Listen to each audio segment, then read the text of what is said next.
παιδιά, γρανάτε εδώ και σήμερα έχουμε μια παρουσίαση βιβλίων που είναι όλα για σκασίκλα. Έχουμε 10 βιβλία όλα και ναι, δεν βλέπω έτσι όμως.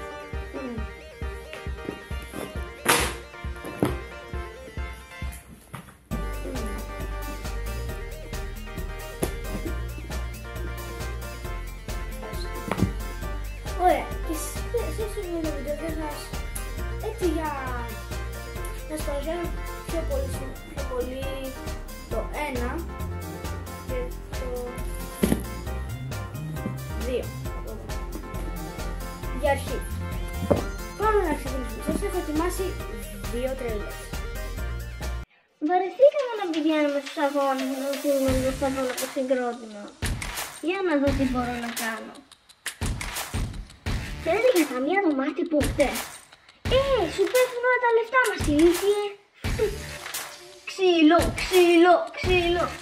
Φρέκ, έτσι θα παλέψουμε το Φρέγκλι. Τώρα το τρέλερ του Μυρολογίνου Σπασίκλα 2. Οι φίλοι σου σε ζηλεύουν γιατί θα είσαι ο πιο γρήγορος. Πού μου είναι ο Λιβού? Ναι, εντάξει, θα πείτε. Βάζω φωτιά στα φύλλα του Ράουλι. Αου! Ποιος ήρθε να σας κάνει παρεούλα? Πάμε στο τρίτο και στο τέταρτο. Δεν είναι ωραίο να κάνεις στόχο θόρυβο όταν μασάς. Ελπίζω να μην την πειράσει κανείς γιατί πρέπει να μείνει εκεί για τουλάχιστον 200 χρόνια.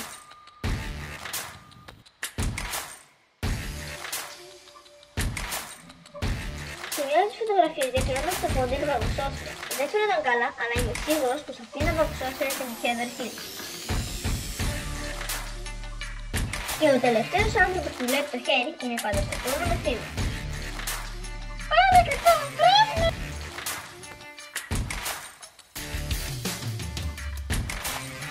Με το που άκουσα αυτό ο Ράουλι, ούτε να περπατήσει στο ίδιο πεζοδρόμιο μαζί μου δεν ήθελε για 1 μήνα. Αλέξανδρος Κρέξ! Αγαπητέ Ράουλι, να ξέρεις πως σε κανέναν δεν άρεσε το σπίτι σου. Είμαι στα κορίτσια.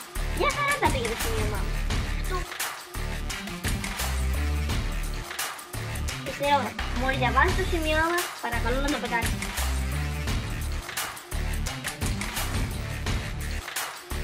Αυτό το δώρο είναι για το γενέθλιά σου και για τα Χριστούγεννα, Ριθού. Ευχαριστώ, βρε. Γκλοχ! Κλείσε τον κρύο του σε μια πετσέτα κουζίνας και για τους επόμενους 3 μήνες έκανα πως ήταν η κούκλα μου.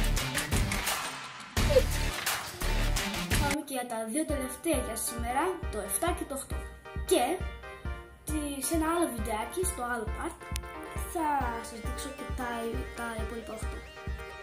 Και επίσης να μην ξεχάσετε να κάνετε ένα like και να πατήσετε και την εγγραφή, αλλά και το καμπανάκι που υπάρχει. Για να μην χάνετε ούτε ένα like.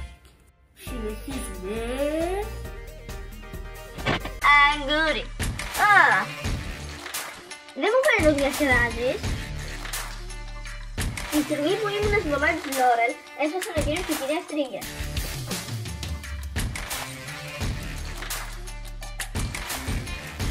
Ποιος είπε? Ο κύριος Λάρι. Το πιο χαριτωμένο ζευγάρι, Ράουλ Τζέφερσον και Αμπιγέιλ Μπράουν. Είναι υπηρέωνα διότι είχε καλούς τρόπους όταν έτρωγε. Αλλά αγχώθηκα όμως αν τα επάνωχα τελείως τον έλεγχο των βερβατών πήγαινα στο σχολείο. Και αυτό είναι το βίντεο, παιδιά. Αν σας άρεσε, κάντε μία εγγραφή και πατήστε το like. Για μένα θα τα πούμε σε επόμενο βίντεο. Γεια!